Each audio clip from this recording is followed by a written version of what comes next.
This is Lenny Winterstrom, Common Sense Health Expert, and welcome to the Wild and Free Healthy You podcast. Without your health, there isn't much joy in life. We talk about all facets of health, including lots of unconventional strategies, tools, and solutions from a holistic point of view. This podcast is all about inspiration, motivation, and expansion of your mind, your body, and your spirit, because your health is your number one asset. I want to make it easier for you to keep it that way. Now, on to the podcast. This podcast does not provide medical advice. The purpose is to promote consumer knowledge and information on various health topics. Always seek the advice of your qualified health practitioner. Thank you, everybody, for joining the Wild and Free Healthy You podcast. And we have Yerasimos with us. Yerasimos is a transformational body worker who supports his clients in releasing trauma, stress, and toxicity from their bodies, nervous systems, and their lives. He guides his clients through a process of separating from and releasing that which does not serve them, and helps them reclaim the parts that will allow them to embrace their power more fully. So Yerasimos, that's like a bunch of stuff. That is so, that is so not general, but there's just so much in there, so much power in there. And one of the reasons I wanted to interview you for my listeners is because I understand how critical, and it really is critical for the body, that body work is. And when you talk about releasing trauma, that's something that I learned about from my former health coach and mentor, who is your client and friend, I believe, Elwin Robinson. And when he had you on his, not podcast, but in an interview, I was just like, oh my gosh, this guy, I have to talk to this guy, because Elwin wouldn't fly all the way from the UK or Portugal, I don't know where, but all the way to LA for Yerasimos, because Elwin is very much into high energy and having the highest vitality possible. So I knew that's like, I need to talk to Yerasimos. So tell us, what is transformational body work in a nutshell? What is it that you do for people? Well, I guess, again, in a nutshell, you explained it, but I go deep into the body to really help move blood, lymph, and stagnant energy, so a person can ultimately have more mental clarity, feel more present, have more physical self-awareness, and release things that have been trapped in the body over time due to trauma, due to repressed emotions, so a person can be more fluid in their life. So, people are familiar with certain forms of body work, massage, etc. But the work that I do is really unique in that we go really deep and engage the pain that's stored in the body. So in some conventional modalities, they shy away from engaging with the pain. But in my opinion, even when you talk about things from a psycho-emotional standpoint, our pain points are our growth points. And so by going into the pain that is held in the body and combining it with really, really deep conscious breath work, some very powerful things can happen. Emotions can be released. Trauma can be released. And a person can have a completely new sense of how they feel in their body, how they look at the world, how they take in information through their senses. And so that's a kind of a general idea, and it's rooted in traditional Chinese meridian theory. So if you're familiar with acupuncture, there's 12 main energy channels in the body. And as we learned there's some research out there saying that the meridians are stored within the fascia, and a lot of the meridian points are located where fascial planes, fascial lines intersect. And so by altering the structure of the fascia and helping blood and lymph move through the body, energy is released, and it's just a real powerful thing. Combining the breath work with the body work can produce some powerful results.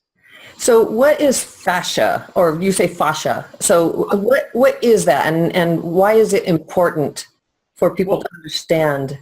Well, fascia is like that web-like connective tissue that is everywhere in the body. It surrounds your muscles, organs, your tissues, And what can happen is that fascia can get really, really dense. It can get really dry, and it can really impact the way we move. It can impact how blood and lymph flows through the body, how electromagnetic energy flows through the body. So think of it simply, I like to think of pain in a simple way being where there's pain, there's no flow. And again, from a Chinese medicine standpoint, think of the body as having these three rivers: blood, lymph, and bioelectricity. And so when there's pain in the body, it's kind of showing up that there's stagnation in these rivers of blood, lymph, and bioelectricity. And so I go in there to really help move that and get those rivers flowing. So now I know what the fascia is, and I understand that. One of the interesting, have you heard of eccentrics? Like the training? It sounds familiar. It does sound familiar. So eccentric movements, but it's basically a combination of ballet and tai chi. Okay. And so it's using eccentric movements as opposed to simply concentric movements.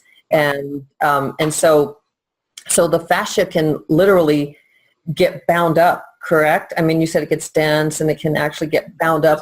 Adhesions.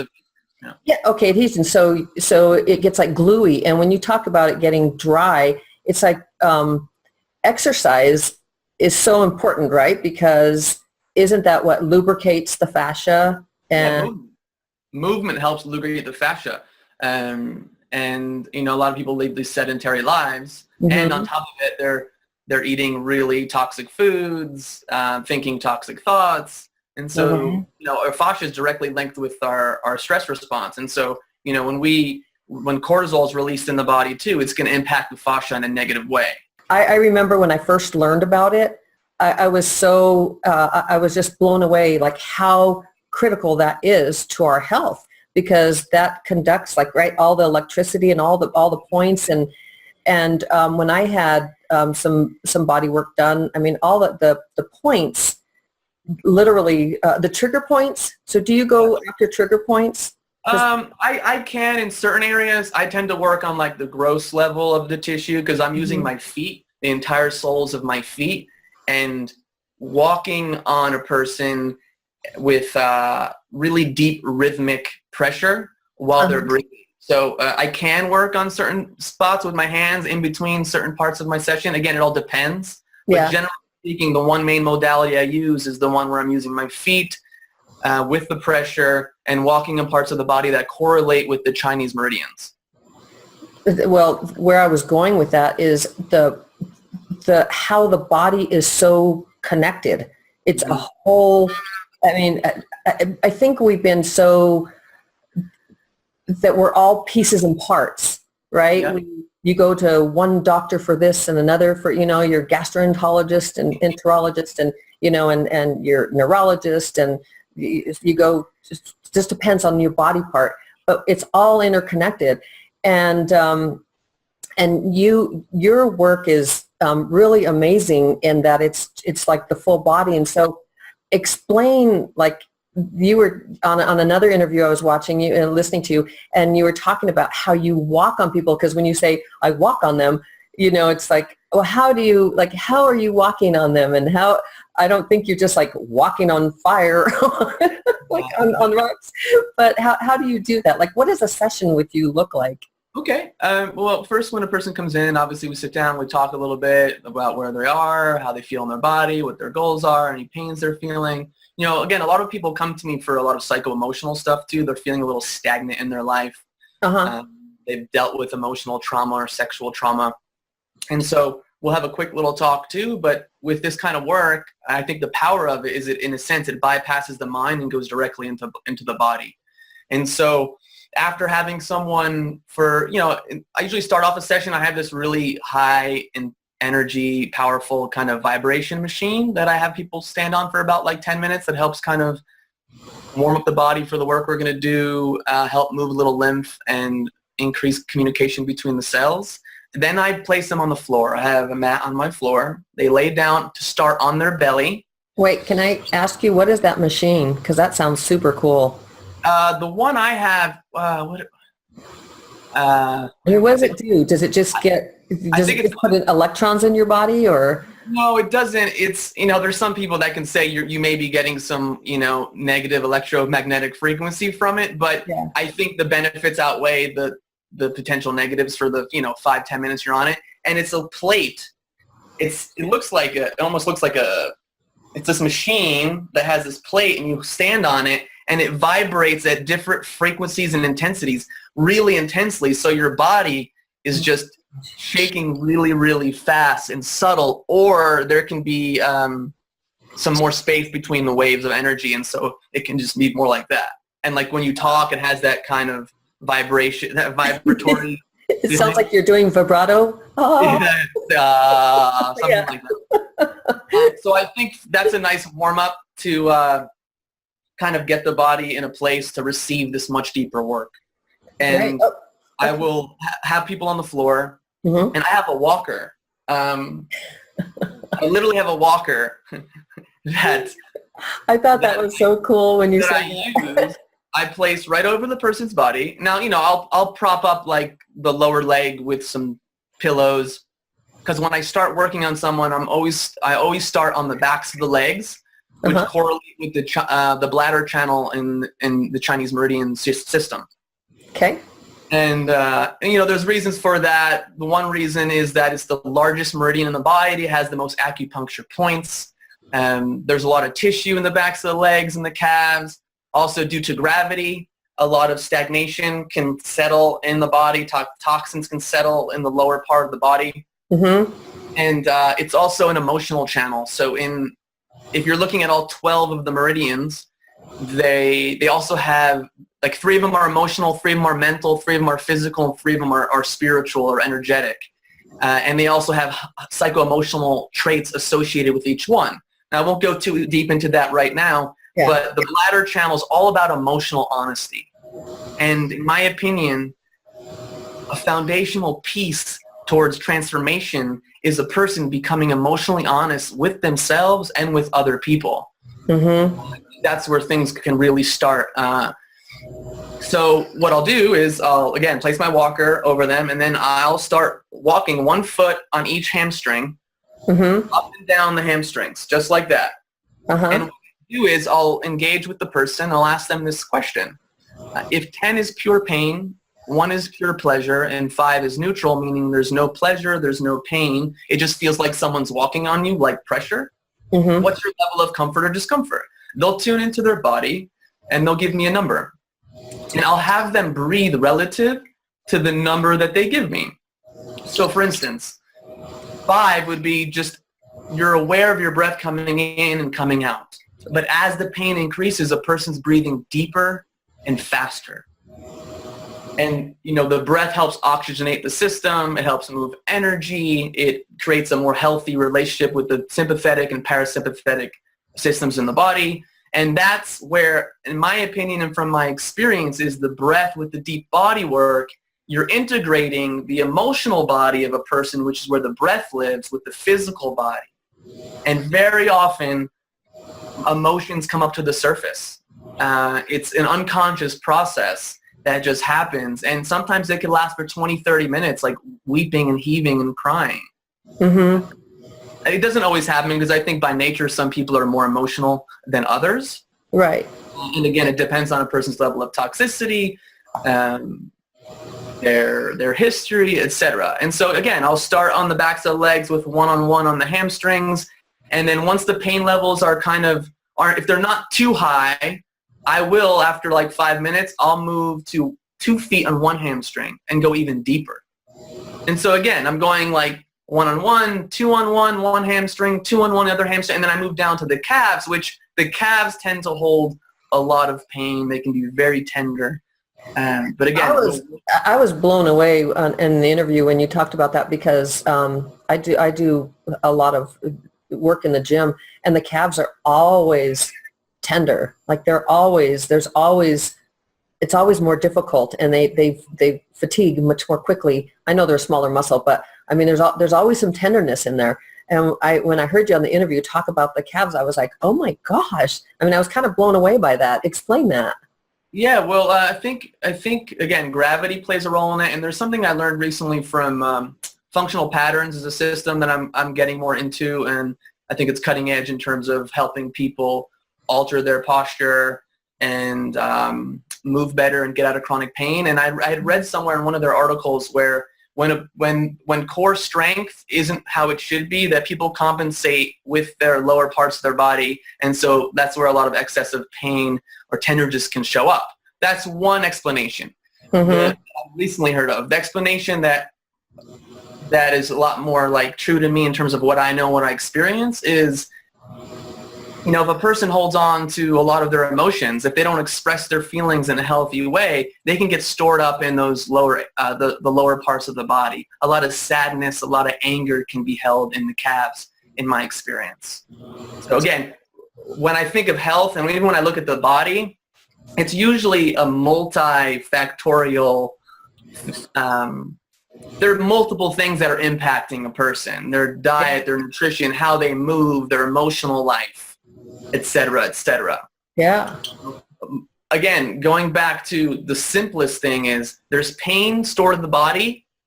I want to work with the person to engage that pain and help move whatever's stagnant. Remember, blood. When the pain is more fixed and stabbing, it's blood stagnation. Blood stagnation. When the pain is a little bit more dull and achy, it's more of an electromagnetic stagnation, a bioelectric stagnation. That's interesting. Yeah, I never thought about it. Engage the pain, breathe through it, get that tissue healthier, and you'll find over time that pain will dissolve and it will become pleasurable at some point. And so who would seek you out for, if somebody has a chronic disease and they have so many people are so sick anymore with you're talking about food, genetically modified foods and the air that we breathe and all the chemicals we're breathing in all the time. Oh God, the Wi-Fi 5G's coming. They're already looking at 6G in Japan or China somewhere. I read just the other day. It's like this stuff is like so toxic in our water. We've got fluoride and chlorine in so many places, and so we're already dealing with like this overload. And so many people that women that I work with, they have eczema, psoriasis. They have whatever any bowel digestive issues. So many of them, which are all pretty much the same, just different manifestations. Is this that you work with psychological as opposed to physical, or you do, it's trauma release, but yet a lot of these things are also, they're mental as well, they're emotional too. A lot of these things, they're not, we're fighting with all these chemicals and stuff, but they're also, it's trauma. And so, there's a lot of trauma. So like, would somebody that had like a chronic disease or something, if they felt like it was like, maybe they didn't even know, like some people, you don't even know what traumas you've experienced throughout your life. I think you were talking in one interview about how you had the way you were born, had a traumatic delivery and were carrying that. And God, so many people have that anymore, cesarean births and everything else. There's a lot of trauma that goes around the birth process. Yeah, it's huge. And so who would go to you? Like, would somebody that had like a chronic issue or had eczema or psoriasis? I know these are physical, they're physical manifestations, but a lot of times they're also emotional, and this is how they're coming through. So the people that come see me, it's a really wide range. Mm-hmm. I've worked with some people with some chronic physical issues, and because from a disease standpoint, let's go back to what I said about the 3 rivers in the body. Okay. So I mentioned this, I think I may have mentioned this in the other interview, but I remember when I was younger and going camping and I'm in the woods, I had people tell me, if you're going to collect water from a running river as opposed to from a stagnant pond, because if it's a stagnant pond, there's more opportunities for bacteria, viruses, disease to manifest. So think of it in the same way as the body, is that we have these fluids running through our body that when they get stagnant, there's more opportunity for disease, discomfort to manifest as well. And so with this deep form of body work and the breath work, we're moving that energy, we're moving that blood, we're moving that lymph, which plays such a huge role in our immune system. And so it can totally help a person that's dealing with certain chronic things. The other thing that impacts people is posture. Your posture is going to impact how your blood vessels, how your lymph, like how your organs are functioning.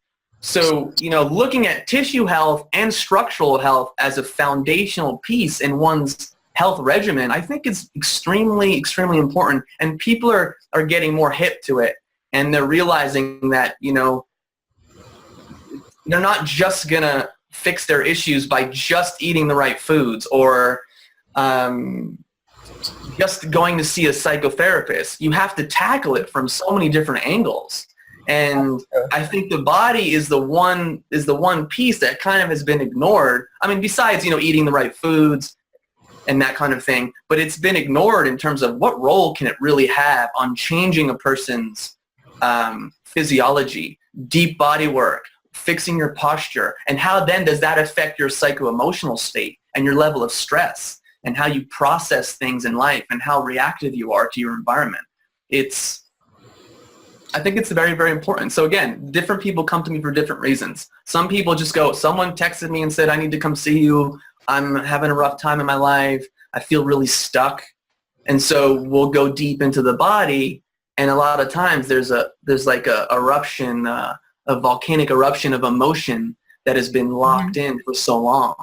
It's almost like a rebirth. Like after this process, you're like, what just happened? I mean, I know because I experienced it myself multiple times years ago when I got introduced to this kind of work. I remember being walked on and my pain levels were really high, and all of a sudden there was a release of energy or you could say emotional energy, and I was weeping and heaving for 30, 40 minutes, and there was no story attached to it. It wasn't like this thing happened to me. It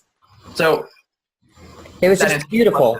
Yeah, it was beautiful. It was just like it's the release. And having enough awareness from my previous work and understanding like the nature of the human psyche. Even when I was in that, I was like, wow, this is really good for me. But it was pretty intense, pretty powerful. So physical issues, psycho-emotional issues. I think when you get the body flowing, some pretty magical things can happen. Well, let's talk about trauma. So my audience is women. So I want to talk about, women go through, women's issues, just basically whether it be rape or whether they feel it's bullying or feeling oppressed, and just all the things that women can go through. These are traumatic experiences, even like a car accident, right? But I'm just talking about emotional, and these are things that we know about, right? That maybe have happened to us. But how does what you do, like, first of all, I really kind of focus on unconventional ways, because the conventional, I don't feel the conventional is really the unconventional, right? In the last 100 years, 200 years, right? Sure. It's become that the doctors, and we're all in pieces and parts and stuff, and we go to a psychotherapist and all kinds of stuff to talk it out and all of that. I don't really think that I mean, yes, it's great to talk about stuff, but how would you say that you are unconventional in how you work with people, as opposed to the conventional, going and getting a pill for depression or just talking through things, like how, and we've already kind of talked about it, but I just want to put a spotlight on it. Okay. Yeah. It's interesting you bring that up, because I think we share certain belief systems. I personally, I don't get too much into just because of my scope of practice, I don't get too much into the diagnostic element of things. I think psychotherapy and talk therapy has its place, and it's and it's important. But again, when we're talking about trauma and someone who has not released trauma, that's an unconscious process. And so trying to tackle it through conscious means by analyzing it and figuring it out, it doesn't connect. And so that's why the body piece is really important. And the work of Dr. Peter Levine, one of his books that I recommend often is In an Unspoken Voice, and he goes really deep into that. He shares about an experience that he had and correlating it to animals in wild. In fact, I experienced it with our little puppy a few weeks ago, is that when animals go through a traumatic experience, right away they have this unconscious shaking that happens. Mm-hmm. And they discharge that kind of fight or flight energy. And humans, and it leaves, like it's gone. It leaves, and then they're back. They know more. Yeah, they know more. Yeah, but they're not storing it in their tissues, in their body, right? Very, very true. And humans, now some humans do that, but it's a lot more challenging because, a lot of people are taught in our cultures, like, don't be vulnerable, don't be weak, don't show weakness. And so, or don't express your emotions. Mm-hmm. And part of this unconscious process of releasing trauma is to allow your body to do what it needs to do unconsciously with that shaking process, the tremoring, and releasing whatever emotions that need to happen. And what happens often, even if you're talking about, habitual abuse or sexual abuse, that there's literally, being held down. A person isn't able to go through that process. So the body stores that experience. Mm-hmm. And I think a main thing of working with someone who's been through trauma is understanding that and seeing them as a human being and being gentle. So even though my work can be really intense, it depends on the person and where they are in their journey. Now, if someone comes to me and they're just like, you can sense that they've been through a lot and they've experienced a certain high level of trauma, I may be a lot more subtle with how I deal with them, and they may not be comfortable with touch to a certain degree. Yeah. So, but it's stored in the tissue. So I've found with the breathing and with the deep body work that it can induce this release of emotion and this release of that body kind of shaking energy. And I've experienced it, firsthand with clients. So I think, who was the person that you mentioned the book? What's his name? Dr. Peter Levine. Peter Levine. So did he have a course on a CD? He may have. He's been doing this for 40 years. I got a course, not a course, but just a CD. And this was probably 5 years ago. And you put yourself up against the wall and I mean, it's really hard. I mean, first you start with your calves, lifting up on your calves, and then you sit against the wall for 5 minutes, and you're shaking, and then you lay down, and then your body just starts going, just involuntarily. And is this what you're, because I mean, it was crazy when I went through it on my own. I was like, wow. It's, I think I know who you're talking about. I think it's another doctor. I think he created a program called the trauma release process or something. Yeah, it was the trauma release something, yeah. Trauma release process. I may have read it years ago. And yeah, he works with the body to kind of induce that tremoring process. Yeah. Now, what I do does that a little bit. We're definitely digging in and going into the tissue to unlock those pockets of energy, that trapped energy. And when that happens, there is a very subtle, for some people it's even great, vibration that's going on in different parts of their body and throughout their body. Mm-hmm. And with some of the resistance work that I do, in addition to the stomping technique, as I like to call it, soma stomp technique. Yeah. There's resistance work where I'm taking muscle groups and their associated fascia through concentric, isometric, and eccentric contractions with resistance. And so the eccentric portion is kind of the stretch, but we're not overstretching because the person is contracting during the whole movement. And what that does, it helps reshape the fascia and release a lot of stagnation and help blood and lymph move. And through that process too, there can be subtle shaking.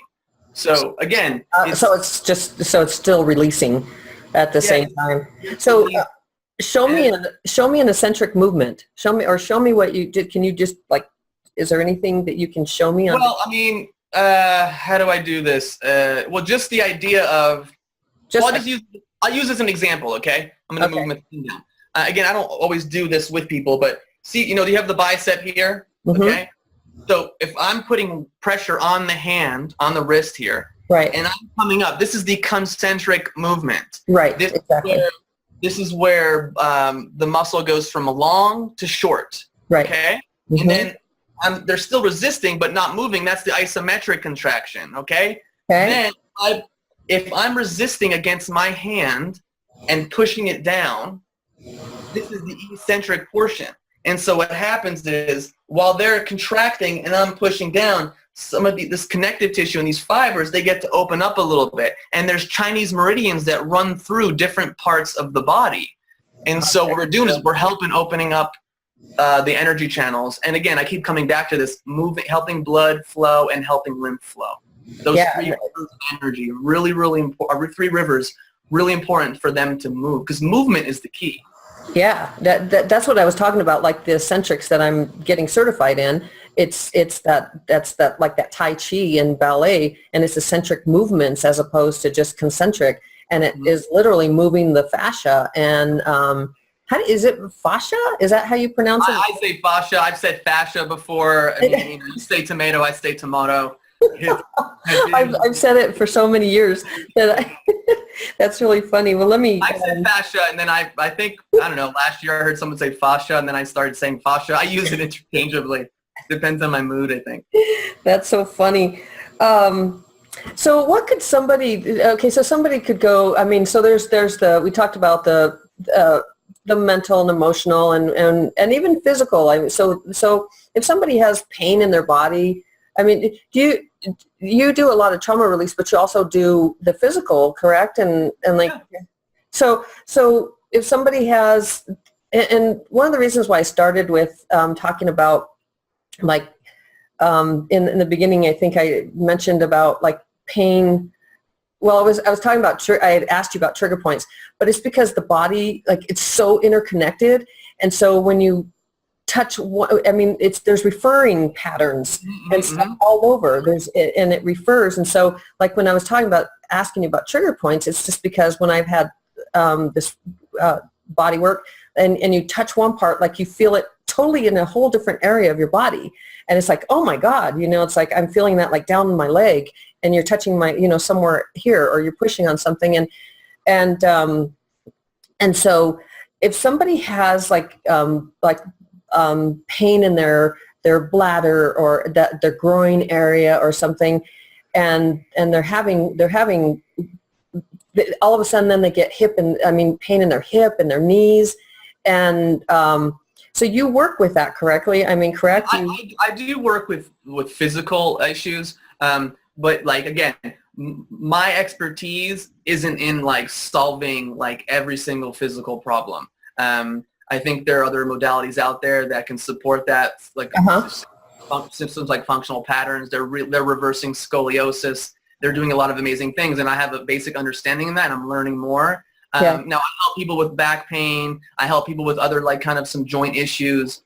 But if a person's complete posture is if they have a huge lordosis, which is excessive curvature in the lower spine, or kyphosis, which is a big curvature, or scoliosis, the work I do isn't going to completely alter their posture. Now, it can help for sure, especially the resistance movements.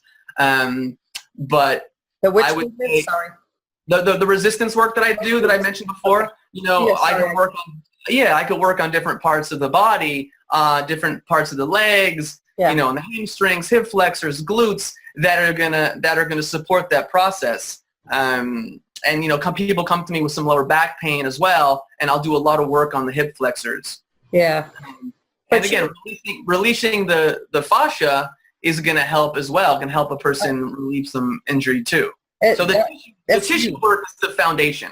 The tissue work is the foundation, in my opinion, and people going in there, whether they're working with certain practitioners like myself or other people that are skilled, or doing things on their own. And I recommend people use various tools to release their fascia on their own in between sessions, or if I'm out of town, or even if they're not working with me. I think, your issues are in your tissues. People have probably said that before. Oh yeah, but it is very true. I mean, they are. And I wanted to ask you about that. So like there's the gua sha tool. And, oh yeah. And like you can put castor oil, right? And then just dig into scar tissue and literally you can break that stuff up, because you're talking about that. Our bodies we're electrical beings. If you're not going away from the spiritual. And I mean, that stuff is just trapping. You're talking about the meridians and everything. And I mean, that's what you do is release, right? You just get that energy flowing like cleanly through the body again, releasing trapped, whether they be emotions or traumas or, right? Is that, Yes, it's very spot on. We're helping move mental energy, emotional energy, you could say spiritual energy too, but we're really helping. Again, it goes back down to movement, flow. We want things to flow. When things are flowing, when a person's flowing inside of their body and they don't have that much pain stored in their tissues, they're more likely to for things to flow in their external world and for pain to not really be there in their external life. Doesn't mean you're not going to have pain and go through the ups and downs and the waves of being human, but there's that idea of what's your inner frequency? What's your inner vibration?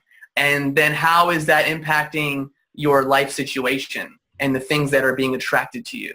And they work hand in hand. So I'm kind of looking through my notes that I have questions for you.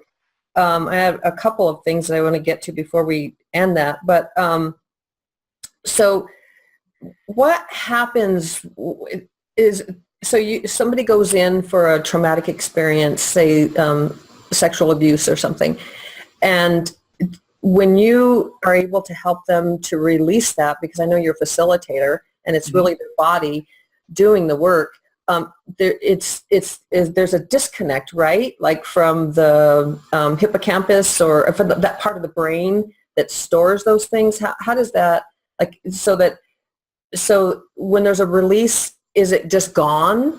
Because this is the one thing I've never quite understood about trauma release. Is that, and the experience isn't gone, right? Because you remember, but like the pain of it, what happens? I think it's a very tricky thing. The science of it sometimes can go a little, sometimes over my head. I mean, I've read about it, over the years. I don't think the memory leaves you, but your perception and your reaction to the memory shifts.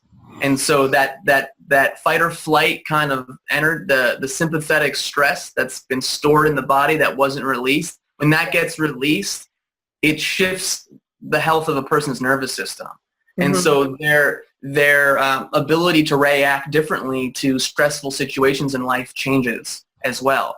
I don't think a person completely forgets the experience. Well, some people forget the experience when it happens, and then it can come up in any kind of healing process. I've had a client who in a certain aspect of our work together, she remembered a sexual trauma she had when she was a child. And then I've also worked with a client. I don't know if I shared the story on the interview that you may have seen, where the first session I worked with her, I was going deep into the side of her leg with the Soma Stomp technique, and she was breathing really, really deeply, and then she started crying, and then I kind of stopped what I was doing, and I kind of went down by her side. I was holding space, and then her body was shaking, and then she shared something with me that she hadn't felt this shaking and this fear, this physiological experience of fear since she was a child and she was repeatedly abused by a family member. And so her mind, through her mind kind of came up with the story that she had dealt with it and she had handled this experience, yet her body told a different story. And where is she today? Is that like now, like she remembers, but yet it's not traumatic? It's not in the same way, but a person sometimes they don't know. Remember, you don't know something until you know it. And so after this experience happens, you relate differently to the world. I mean, a lot of times it's like this weight is lifted off your shoulder. Yeah. When you're talking 20, 30, 40 years, sometimes this blocked emotion or blocked energy or fear that's stored in the body that gets released, it can have a huge impact on a person's life. Oh, huge.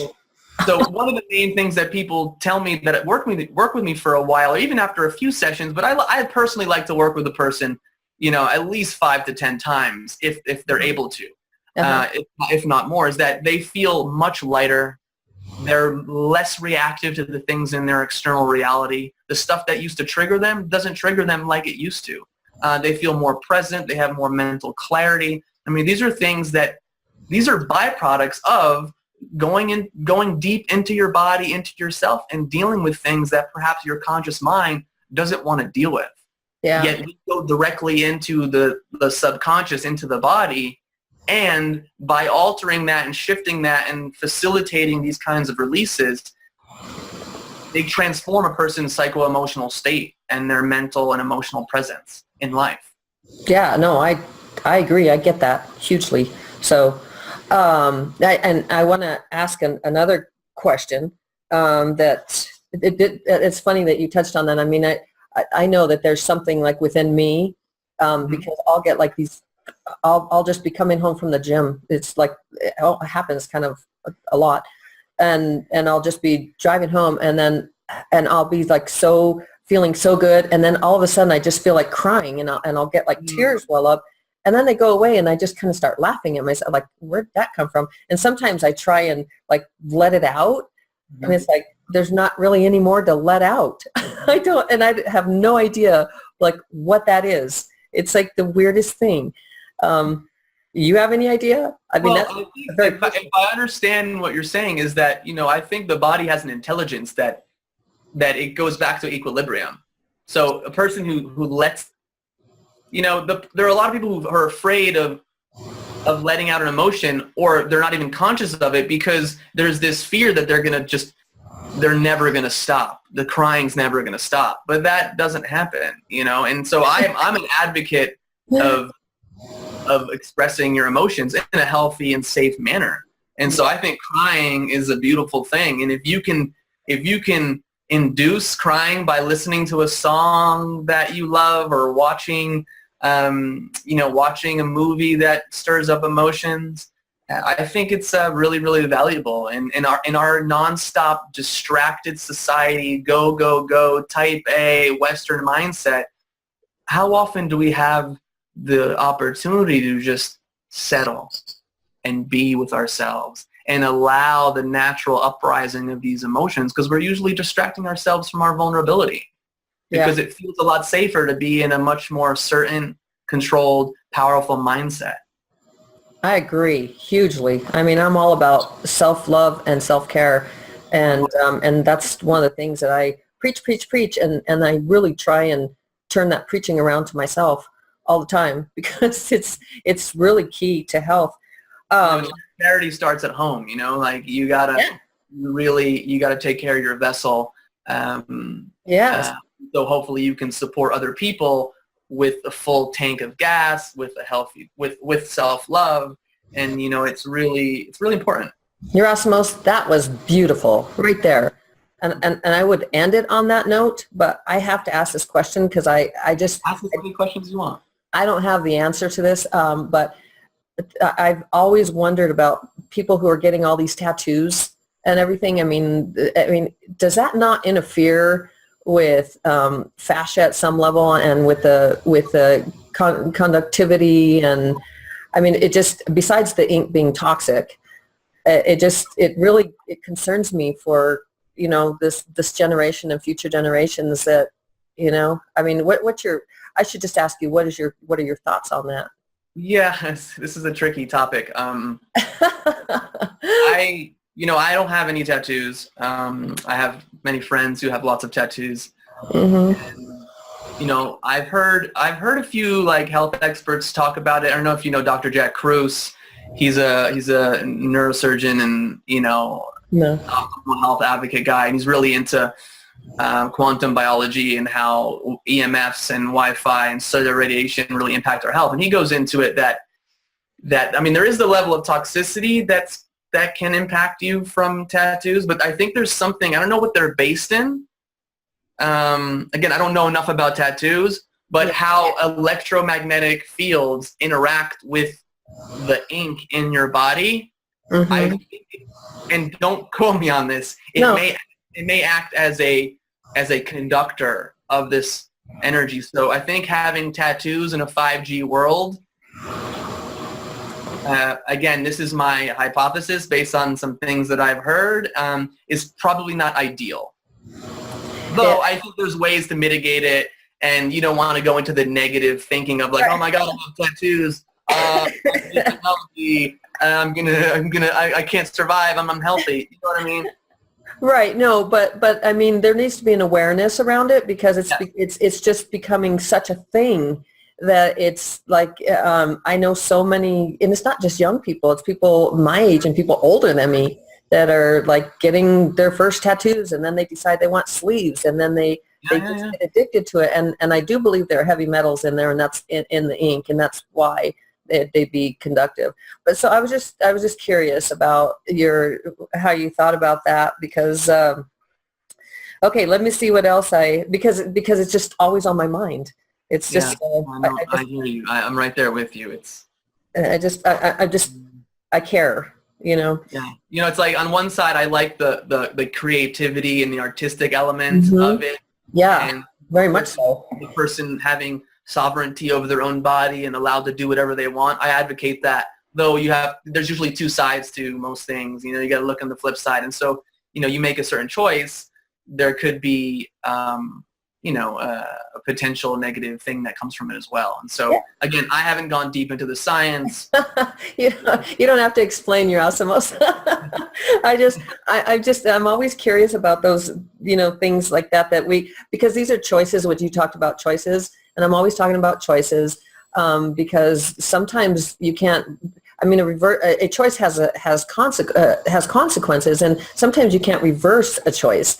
And or if you do, it's super painful to do. And I've made enough of my own choices that I'm unable to reverse, or that have had negative consequences, that I think we're always trying to share our wisdom with others so that others can avoid making same choices that can create an unhealthy body or unhealthy outcomes potentially. So. Okay, so I do want to ask you, we talked about water, food, Wi-Fi, cell phones, how they affect the body, and 5G. And if somebody, let me just, I do want to ask you, like, why do you think, and I know people are opening up, I believe that people are becoming much more aware and more conscious. I see that movement in what I do. But I'm surrounded by people, you know what I mean? I surround myself with people who are conscious and who are for the most part seeking, to be more aware and to elevate their spirituality and to become healthier and better people. But why do you think that as people, we put our health like as the last thing? Like we're always trying to be busy, make money, do this, do that. And health is always like my thing is health is your number one asset.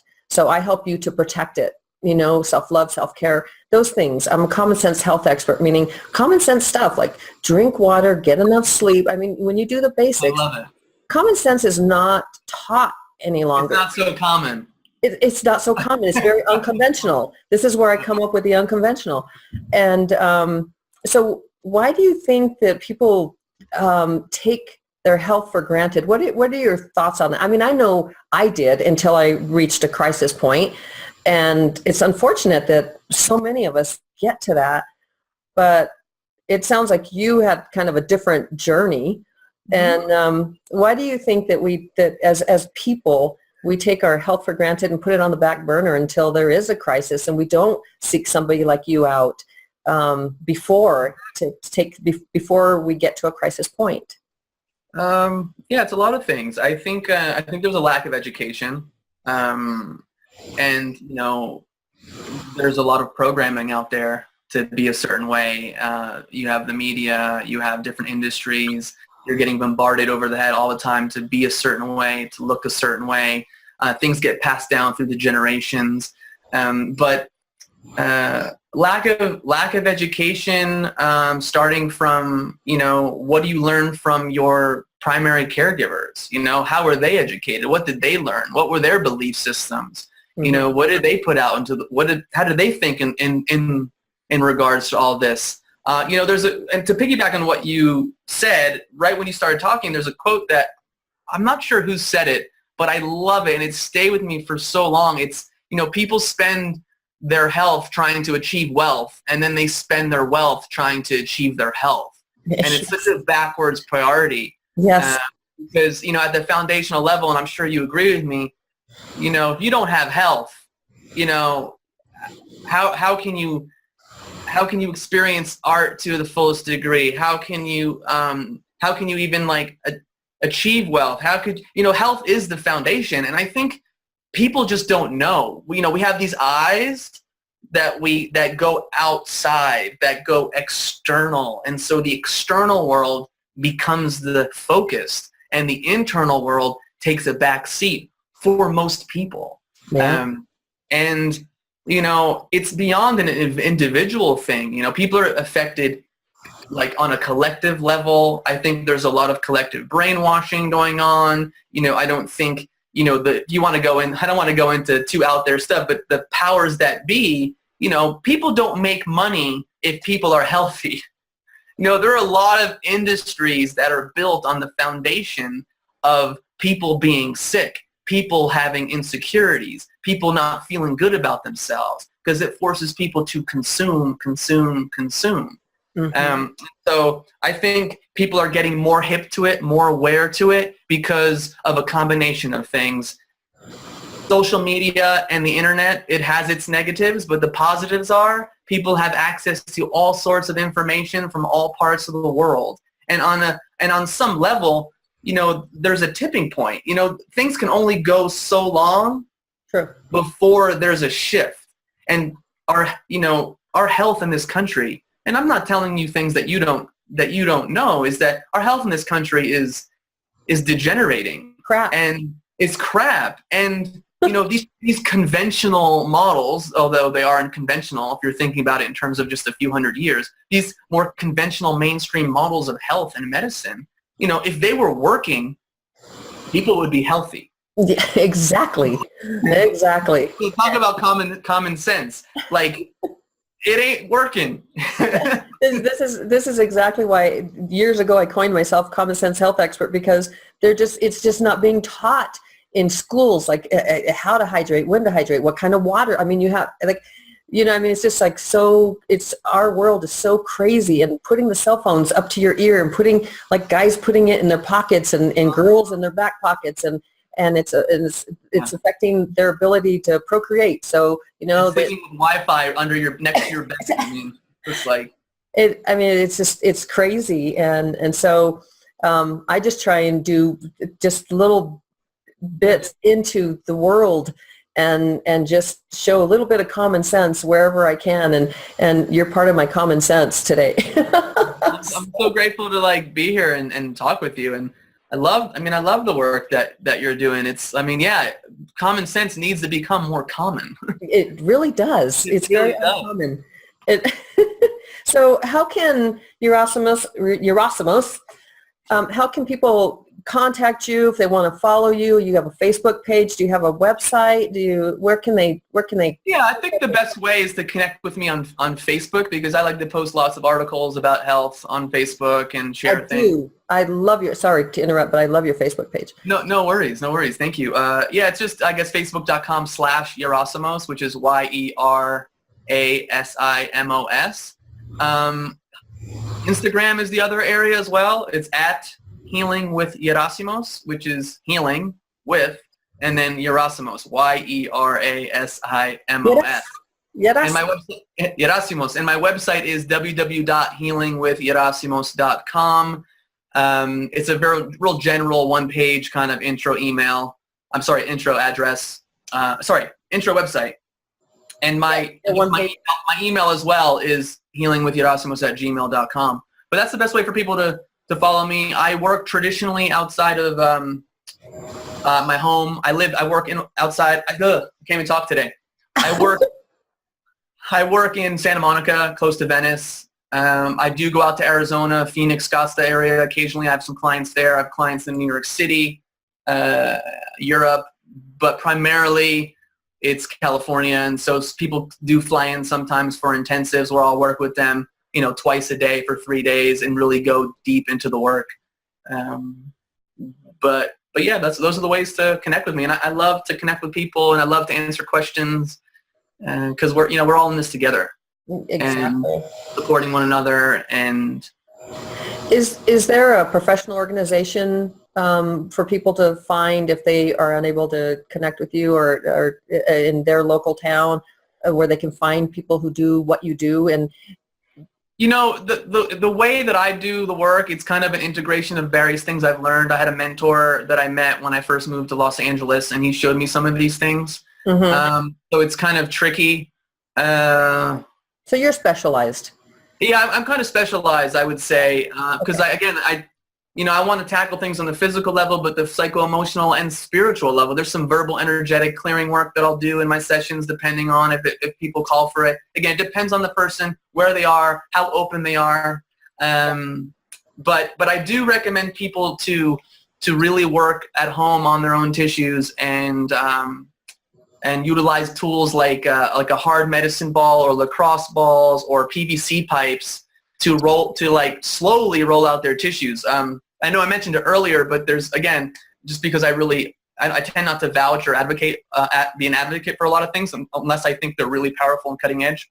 Uh-huh. And functional patterns is a really great system. Again, it's different to what I do, but they work under the same philosophy as that, like your tissue health and your structural health is really, really important. And they have a 10-week online program. And the first 3 weeks of that are just guidance on using tools and getting deep into your tissues. So that's what I would say there. What is that? What's the website? The website for that is functionalpatterns.com. Oh, functional patterns. And it's got more of like a fitness rehabilitation kind of vibe to it. Uh-huh. But again, I have some friends who are practitioners and they're reversing scoliosis and altering posture. I mean, it's pretty amazing. And they're working with fascia in terms of understanding these fascial meridians and how they connect the whole body back to what you were saying earlier in your thing. So that's one way. And I would say any other deep body work that they can find. There's a lot of shiatsu. Now, again, it's going to be different to what I do, but I'd rather have a person get deep work done on themselves than not get any work. Exactly, and especially like that trauma release, what you do. I think that's really important to do. So it's really, really important. The deep physical work combined with the breathing, I think, is what separates what I do from other modalities, mm-hmm. And it's powerful. Breath, deep physical work. You've mentioned the breath. And before we end, when you talk about breath, what breath work are you talking about? Are you like? So the breath that I do in my practice, it's just not just, but let's say I'm walking on someone and they have high pain levels, like 7, 8, they kind of tune in at, and I'll have them breathe something like this, and they can breathe through their nose or through their mouth, whatever's comfortable for them. Mm-hmm. But it's like.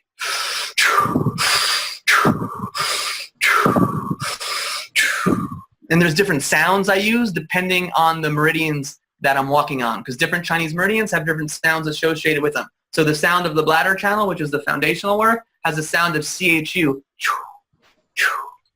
And again, it can be really intense. As you're getting walked on and you're feeling pain and you're breathing like that, it's powerful stuff. Now, other things I recommend you may have heard of that I'm a fan of is the Wim Hof method, which he's known as the Iceman, and he combines breath therapy with cold therapy, and mindfulness training. And again, I think that can be very powerful as well. So again, there's a lot of things out there I like to get into. I'm pretty unconventional like you.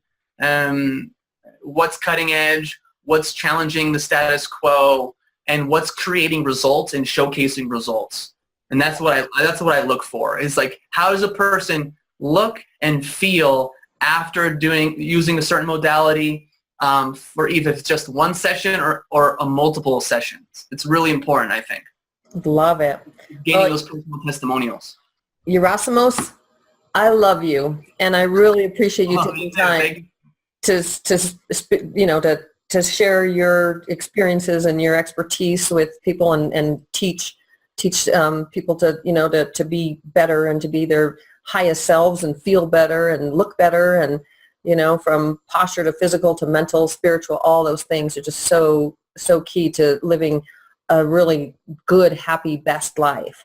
So thank you so very mucho. Yeah, de nada. Thank you. Gracias. Sorry. Yeah, thank you. Okay, I'm getting my Spanish down. But no, thank you so much. Such a pleasure to be with you today. Thank you for the time, and thank you for the work that you do. I mean, you can tell because you're glowing and you're radiant right now. So very happy. Yeah. So thank you, Yerasimos. Thanks for listening to the Wild and Free Healthy You podcast. I appreciate you so incredibly mucho. Make sure you always take care of you first, because your health is your number one asset. To listen to more podcasts, check out LinnyMotivates.com and follow me on Instagram @LinnyMotivates. Don't forget to share them with your family and friends. Remember to always be your biggest fan and your biggest cheerleader, because no one can love you more than you can. Take care of you. Ciao.